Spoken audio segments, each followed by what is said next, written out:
انہوں نے منت مانی تھی، پتہ نہیں کس کام کے لیے منت مانی تھی وہ جانے۔ ہاں اچھی چیزوں کی منت ماننا صحیح ہے، مگر بعض وہ چیزیں جو منت مانی جائے، ایسی بھی چیزیں ہیں کہ اس کی منت کرنا جائز نہیں، اور منت کر کے اس کو پورا کیا تو اور ناجائز کام کیا، اور ناجائز کام کیا۔ عبادتوں کی منت کری، میرا فلاں کام ہو جائے تو میں 10 رکعت نفل نماز پڑھوں گا، فلاں کام ہو جائے تو 10 روزہ رکھوں گا، 2 روزہ رکھوں گا۔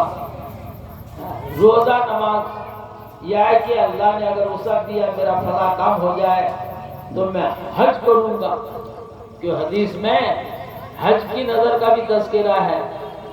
ایک صحابیہ نے حج کی نظر کا مان لیا تھا، لیکن حج پورا کرنے سے پہلے جو ہے وہ انتقال کر گیا۔ ان کے لڑکے نے جا کر کہا یا رسول اللہ میری ماں نے نظر مانی تھی حج کرنے کا، تو کیا میں اس کے طرف سے حج کر سکتا ہوں؟ بلکہ لڑکی نے کہا میری ماں نے حج کیا تھا تو کیا میں اس کی طرف سے حج کر سکتی ہوں؟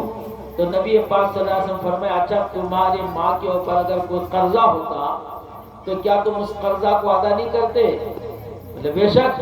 تو ایسی نظر جب مان لیا ہے، منت مان لیا ہے، یہ منت یہ اس کے اوپر قرضہ کے طور پر ہو گیا ہے، لہذا تم اپنی ماں کے طرف سے اس حج کی منت کو پورا کرو تاکہ تمہاری ماں کا قرضہ ادا ہو جائے۔ تو اچھی چیزوں کی منت یہ اچھی بات ہے، لیکن ہمارے یہاں الٹے پلٹی بھی نظر مانتے ہیں، الٹی پلٹی منت مانی جاتی ہے۔ اگر فلاں کام ہو جائے تو تکیہ میں جو ہے پلاؤ اور مرغا دیں گے، تکیہ میں جو تکیہ لشکر گاؤں ہے وہاں جو ہے کیا دیں گے؟ مرغا اور پلاؤ دیں گے۔ یہ منت ماننا حرام ناجائز، اس منت کا پورا کرنا اور ناجائز۔ کیوں؟ اس لیے کہ یہ عبادت کی نظر نہیں، منت نہیں ہے، یہ تو غیر اللہ کو خوش کرنے کے لیے۔ وہ کیا کون سا پیر ہے وہ آپ کا کون سا کام کر دے گا؟ منت مان کے آتے ہیں اگر میرا بیٹا ہو جائے یا بیٹی ہو جائے تو ہم جو فلاں درگاہ میں پلاؤ اور مرغا دیں گے، یہ منت ناجائز ہے۔ اور پھر وہاں لے جا کے ذبح کریں، یہ اور ناجائز ہے، چونکہ یہ غیر اللہ کے علاوہ کسی اور کی نظر ہو جاتی ہے، یہ نظر جائز نہیں ہے۔ ہمارے یہاں بچپن میں سنتے تھے لوگ ستپیر کے گان کی منت کرتے تھے، ستپیر کا گان کہ اگر فلاں ہو جائے کام ہو جائے تو ہم ستپیر کا گانا کا انتظام کرتے ہیں۔ چنانچہ لوگ پورا کرتے تھے، اور عام طور پر وہ ستپیر کے گان کو جو ہے منت کے طور پر پورا کرتے تھے کب؟ 10 محرم کو پورا کرتے تھے۔ ہمارے گاؤں میں بہت دن کی بات ہے، اس وقت میں پہلا مفتی بن کے آیا تھا، ایک عورت ایسے مان لیا تھا، گیا سمجھانے کے لیے، لیکن میں اس نتیجے میں پہنچا کہ اگر اللہ بھی کہہ دے کہ نہیں تم جو منت مانی وہ پورا مت کرو، میں تمہارے بیٹوں کو نہیں مانوں گا، تو شاید وہ اللہ کی بات کو بھی نہ مان۔ میں اس سمجھاتے اس نتیجے پہ پہنچا، یہ دل میں ٹھان لیا کہ اگر میں وہ منت ستپیر کا گان کا منت اگر پورا نہ کروں تو میرا بیٹا بچے گا نہیں، میرا بچے گا نہیں۔ تو میرے گاؤں میں تو نہیں ہوا، لیکن وہ اپنے ماں باپ کے گھر میں جو ہے وہاں پھر وہ ستپیر کا گان جو ہے وہاں کروایا۔ یہ الٹی پلٹی منت ہے، یہ الٹی پلٹی منتیں ماننا ناجائز ہے، خصوصاً یہ پیروں کے درگاہ کی منت بالکل ناجائز ہے۔ منت مانی روزہ رکھیں گے، منت مانی ہے کہ ہم جو نماز پڑھیں گے، اور روزہ کیا کرتے ہیں کہ کچھ اللہ کے نام سے صدقہ کریں گے، صدقہ کی منت کیجیے، فلاں کام ہو جائے تو میں غریبوں کو اتنا مال صدقہ کروں گا، مستحق کو اتنا مال دوں گا۔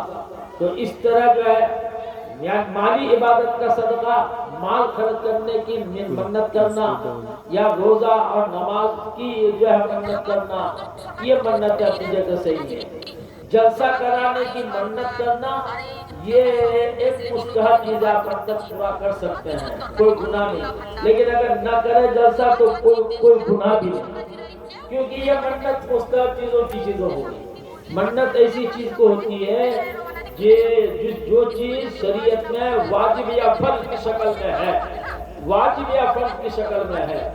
میں بھلا کام ہو جائے تو قربانی کروں تو قربانی واجب ہے شریعت میں، تو اس کی نظیر موجود ہے، لیکن جلسہ کرنا اس کی نظیر موجود نہیں ہے۔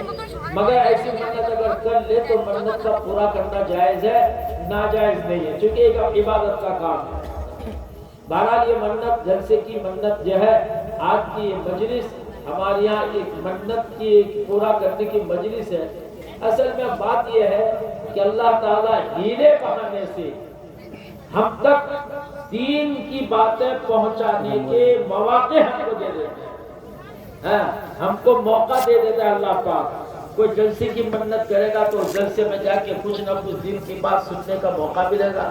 تو یہ جلسہ جو ہے منت کا جلسہ، لیکن ہمیں یہ غنیمت سمجھنا چاہیے۔ اس بیچارے نے اگر منت نہیں مانتا تو ہم آج یہاں جلسے میں حاضر کیسے ہوتے؟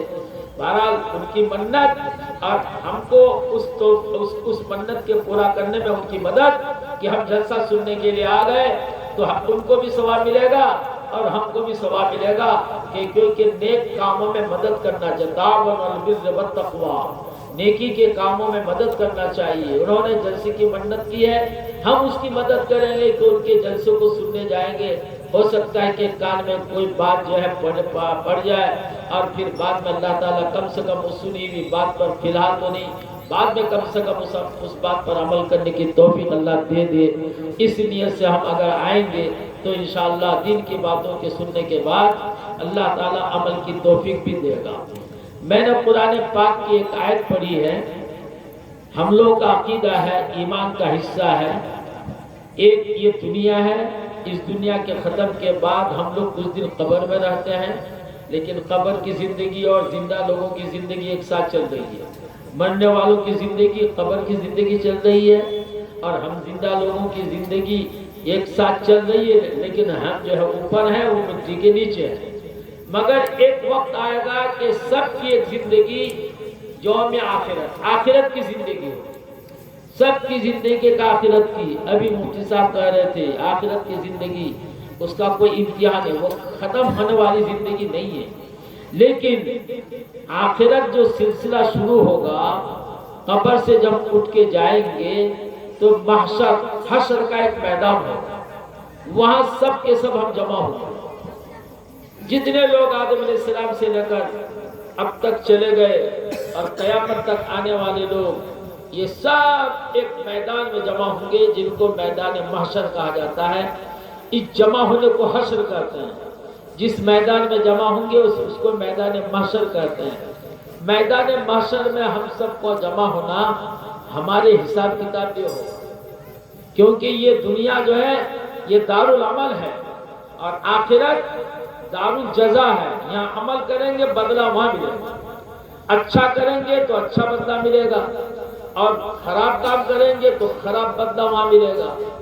جو کچھ بھی ہم عمل کریں گے یہ عمل ہم کو سب وہاں یاد آ جائے گا، وہاں سب یاد آ جائے گا۔ آج ہے کہ 10 سال کوئی کام پہلے اچھا یا برا کیا ہم آج بھول گئے ہیں، لیکن آخرت کے دن میں محشر کے میدان میں ہر بھولی ہوئی بات اس کو یاد آ جائے گا۔ کیسے یاد آئے گا؟ اور ایسے منظر کے ساتھ قرآن نے کہا یوم یتذکر الانسان ما سعی، اس دن جو کچھ انہوں نے اچھی بری کام کے لیے، اچھے برے کام کے لیے کوشش کیا ہے سب اس کو یاد آ جائے گا۔ آج دنیا میں کر کے بھول گیا ہوگا، لیکن جب میدان محشر آئے گا وہ سب یاد آ جائے گا، سب یاد آ جائے گا۔ منظر کیا ہوگا؟ وہ برزت الجحیم لمن یرا، وہاں جہنم اور جہنم کا منظر سامنے ہوگا۔ اس موقع پہ آدمی کو اپنی اچھائی اور اپنی برائی اس کو یاد آ جائے گا، یاد آ جائے گا۔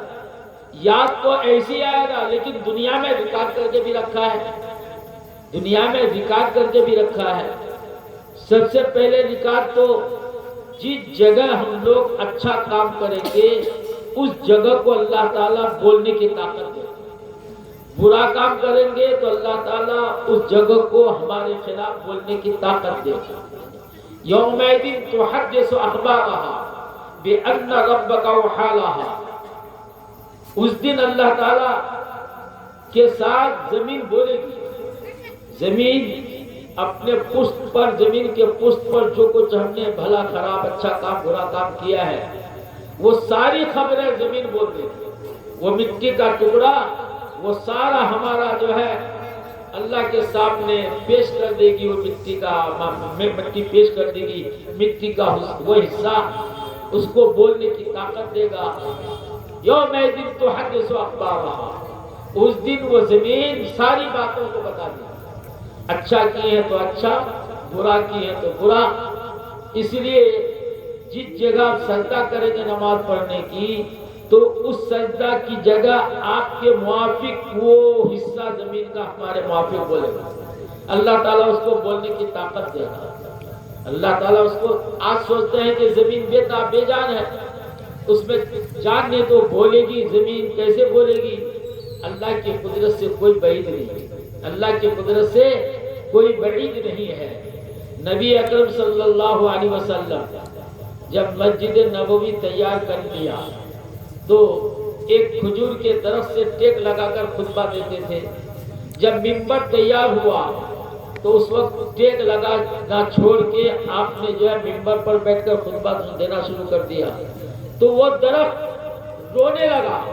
اس رونے کو تمام صحابہ نے سنا، تمام صحابہ نے. حالانکہ درخت بے جان ہے، لیکن اس کے رونے کی آواز کو سب نے سنا. گویا درخت میں بھی اللہ تعالیٰ نے بولنے کی طاقت دے دیا. دنیا میں درخت کو اللہ تعالیٰ نے بولنے کی طاقت دیا، رونے کی طاقت دیا، رویا بولا. اور یہ تو مشہور واقعہ ہے کہ ایک مرتبہ ابو جہل پتھروں کو ہاتھ میں لے کر نبی پاک صلی اللہ علیہ وسلم کا امتحان دیا کہ بتائیے کہ میرے ہاتھ میں کیا ہے. اگر آپ بتا دیں گے تو میں سمجھوں گا آپ سچے نبی ہیں. حالانکہ نبی عالم الغیب نہیں ہوتے، لیکن نبی پاک صلی اللہ علیہ وسلم کے پاس وہی آئی کہ آپ ابو جہل کو یہ کہیے میں بتاؤں یا تمہارے ہاتھ میں جو چیز ہے وہی بولے. تو اور یہ بڑی بات ہے، یہی کہلوا دو کہ میرے ہاتھ میں کیا ہے. چنانچہ ابو جہل کے ہاتھ میں جو پتھر تھا، اس پتھروں میں لا الہ الا اللہ محمد رسول اللہ کی آواز نکلی اور غصے کے مارے پھینک دیا. اور ابو جہل کہنے لگے اس آسمان اور زمین کے بیچ میں تم سے بڑھ کر محمد کوئی جادوگر نہیں ہے. تمہارا جادو تو پتھروں پر بھی چلتا ہے، تمہارا جادو پتھروں پہ بھی چلتا ہے. تو دیکھیے پتھر